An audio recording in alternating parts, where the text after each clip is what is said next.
এদিকে আবার বিয়া বন করার যে এক বিয়া বাদে আর বিয়াও না, অনেকে তো বিয়া একবারে না করলেও বলা হয়। তে এত আমোদ আর প্রমোদর এত ভালো আনন্দময় জাতি যখন নারী, তো এরারে উপভোগ হালাল লাইনে মানুষ উপভোগ করতো, ইনো আবার রেস্ট্রিকশন। আচ্ছা, একবারে রেস্ট্রিকশনও নাই, হারাম লাইনে উপভোগের আবার অনুমতি আছে। কিতা বলে লিভ ইন করো বৈধ আছে, নাউজুবিল্লাহ মিন যালিক। লিভ টুগেদার ইগু বৈধ আছে। এরপরে বডি ব্যবসা ইগুও বলে বৈধ, বরং নোবেল বিজনেস হওয়া হয়েছে। কোন মহিলায় যদি বডি বিজনেসও লাগে, এটা বলে নোবেল বিজনেস। আমরা ইসলামী কায়দা মতো লা হাওলা ওয়ালা কুওয়াতা ইল্লা বিল্লাহ।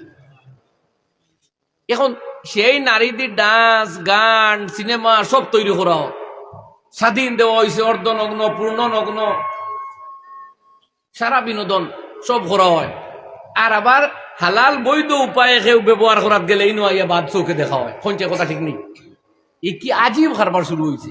তে তো নারী অগলরে তারারে মার্জিত পোশাকে করো, নারীত্বের ময়দানে থাকতে দেও, নারীত্বের ময়দানে থাকতে দেও।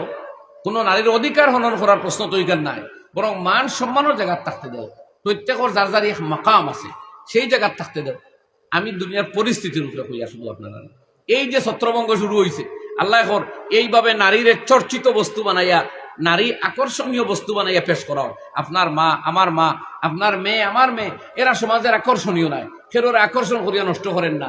আকর্ষণ করবার লাগি সিলেক্টেড কিছু মহিলা ঠিক করা হয়, এরারে ইন্টারভিউ লইয়া, বডি মাফিয়া, চেকিং করিয়া এরপরে এরারে ছাড়িয়া দেওয়া হয় সেই জগতের মধ্যে, যারা বস্তুর অ্যাডভার্টাইজ, ও তার বিজ্ঞাপন, হতার বিজ্ঞাপন, ঔষধের বিজ্ঞাপন, হ্যাঁ, টেলিভিশনে, ইন্টারনেটে আইয়া দুনিয়ারে উত্তেজিত করিয়া রাখেন। আর বিনিময়ে কোটি কোটি টাকা তারার পকেটস্থ হয়।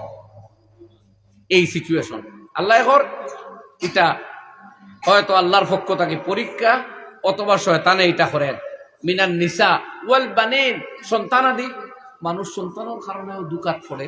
সন্তানকে ধনী বানাইয়া কিলা যাইতো, সন্তানের 3 সিঁড়ি পর্যন্ত কিভাবে পরিশান ও আফরত না, এর লাগে খালি হালালে হারামে টাকা জমায়েত করেন। আল্লাহ করের বাদে ওয়াল কানাতিরিল মুকানতারাতি মিনাজ যাহাবি ওয়াল ফিদ্দাতি ওয়াল খাইলিল মুসাওয়ামাতি ওয়াল আনআমি ওয়াল হারস। আল্লাহ ফরমায় না, আর তোমার রাশি রাশি সোনা রূপা দন কিভাবে বাড়ানো যায়, তোমার জজবা সেই দিকে যায়। শুধু দনের লোভে ফড়িয়া তুমি হালাল হারাম তমিজ বাদ দাও। তুমি অন্যরে মারো, অন্যর সম্পত্তি গ্রাস করো, অন্যর স্কিম দাবিয়া খাও, অন্যর অধিকার খাড়িয়া খাও, শুধু দনের লোভে সোনা রূপা কিভাবে বাড়ানো যায়। আল্লাহ মিনাজ যাহাবি ওয়াল ফিদ্দা, সোনা এবং রূপা, ওয়াল খাইলিল মুসাওয়ামাতি, চিহ্নিত পশু। তখন আসলো চিহ্নিত ঘোড়া, অশ্বরাজি। আজকে হইব দামি দামি গাড়ি, বুলেট প্রুফ গাড়ি, এক গাড়ি থাকি আরেক গাড়ির কম্পিটিশন, আরো দামি গাড়ি, আরো দামি গাড়ি, ক্রমান্বয়ে গাড়ির কম্পিটিশন চলে।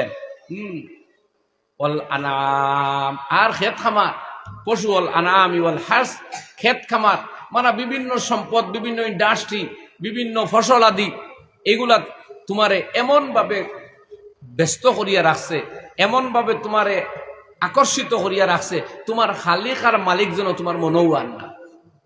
আল্লাহ কইতা যালিকা মাতাউল হায়াতিদ দুনিয়া, জানিয়া রাখো আয় পৃথিবীর মানব জাত, এই যে তোমাদের অ্যাট্রাক্টেড বস্তু যেগুলো তোমাদের কাছে আকর্ষণীয় বলে মনে হইতেছে, যেগুলা তোমাদের কাছে, বরং তোমাদের কাঙ্ক্ষিত যেগুলা চাহাতর বস্তু যেগুলো তোমরার কাছে, আমি আল্লাহ কইয়া দিন তোর হকিকত ওখান যে এটা দুনিয়ার সামান্য হয় দিনকুর সামান। আর এইগুলায় তোমার সুন্দর স্ত্রী, সুন্দর সাজানো বাড়ি, তোমার জমাকৃত রাশি রাশি অর্থ আর সোনারূপা বা ভালো দামি গাড়ি, না সকরাতে মৌত কোনো হেল্প হইব, না কবর আজাব রক্ষায় কোনো ভূমিকা পালন করব, না সেটা তো আল্লাহর আদালত বিচার প্রক্রিয়া তোমার কোনো সাহায্য করব। আল্লাহ ফরমাইন ওয়াল্লাহু ইনদাহু হুসনুল মাআব, জানিয়া রাখো দুনিয়ার মানব জাত, আল্লাহ রাব্বুল আলামিন সেই জাত যার কাছে আছে উত্তম আবাসস্থল, উত্তম জায়গা, আল্লাহর তৈরি জান্নাত। সেই জান্নাতকে টার্গেট বানাও, আর দুনিয়ার সংসারও তাকিয়াও আল্লাহর রেজা এবং সন্তুষ্টির জীবন পরিচালনা করো। এইগুলা যা নসিব আছে বুক করবায় করবায়, মগর আল্লাহর জান্নাতের মালিক বনিয়া তুমি চিরকাল শান্তির জগতে যাইবাই। আমার ভাই হল আল্লাহ শিখাইয়া দিত, নবী আপনি কইন কুল আউনাব্বিউকুম বিখাইরিম মিন যালিক, আমি নবীও তোমার টান দে এর চেয়ে উত্তম পথ হইয়া দিতাম নি। লিল্লাযীনা তাকাও, যারা আল্লাহরে ডরায়, যারা তাকওয়ার জিন্দেগি অবলম্বন করে, যারা ফরেজগারি অবলম্বন করে, দুনিয়ার এই সাজানো নাটক, দুনিয়ার এই দেখানো আর চাকচিক্য হারাম পথগুলারে বাদ দিয়া আল্লাহর ভয়ে ভয়ে শরীয়ত মানি মানি জীবনটা কাটাই লিতে পারবো। যে যুবকেরা, যুবতীরা, যে মানুষেরা আল্লাহ তার নবীর মাধ্যমে জানাইতরা, আমি এর চেয়ে উত্তম তোমার তান্ডে জানাইয়া দেই। লিল্লাযীনা তাকাও ইনদা রাব্বিহিম জান্নাত, যারা তাদের মালিকরে ভয় করে, ফরেজগারির জীবন অবলম্বন করে, আল্লাহ তাদের জন্য তৈরি করে রেখেছেন জান্নাত। সুবহানাল্লাহ। তাজরি মিন তাহতিহাল আনহার, যে জান্নাতে প্রতিটি ঘর, প্রতিটি বালাখানার নিম্ন দেশ থাকি ঝর্ণা সমূহ প্রবাহিত থাকবো। এক ঝর্ণা হবে খালিস দুধের, একটা মধুর, একটা পানির, আর একটা মদের। বুঝবার লাগে হওয়ার মদ, এই দুনিয়ার গান্দা এবং দুর্গন্ধযুক্ত মদ না এগুলা। মানুষের আনন্দ আর আবেগ বাড়ায় যে মদে, ওইগুলা ইনো আল্লাহর তৈরি জন্য তো 4টা ঝর্ণা এক একজনের গরুর পাশ দিয়া প্রবাহিত হইল।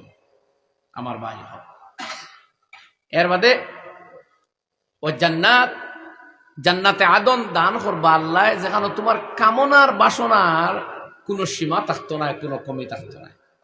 ওয়ারিজওয়ানুম মিনাল্লাহ, আর আল্লাহর সন্তুষ্টি তোমার জন্য নির্ধারিত থাকবো। আল্লাহ রাজি হইবা আর আল্লাহ নারাজ হইতা না। এই দুনিয়াতে হইতা রেস্ট্রিকশন, কোনো টেকা হয়ে গু পাওয়া যার, কিন্তু এগুলো সুদ বা এগুলো হারাম, আল্লাহ নারাজ হইবা ও বয়ে আমরা ছাড়ি দেই। কোনো এক সুযোগ পাইলাম এনজয় করার, মগর আল্লাহ নারাজ হইবা আমরা বাদ দেওয়া লাগে। কোনো বিয়া বাড়িতে আনন্দর সুযোগ পাইলাম, উমৈস্তল চলের ভিডিও, অডিও, গান, সাজা গুছা, কিন্তু আমরা দেখি আর আল্লাহ নারাজ হইবা ও অনেক বিরত থাকি দিয়ার। হ্যাঁ, ও অনও যেন বিরত রাখবা, আখেরত তানার কোনো রেস্ট্রিকশন নাই, সব জায়েজ, সব হালাল, সব খোলা। সুবহানাল্লাহ। তো আমার ভাই হল, আজকের এই সময়ের ভিতরে আমরা সামনে দুনিয়ারে সাজাইয়া দেখানিও, আগে অতটা ভাড়া দিত না।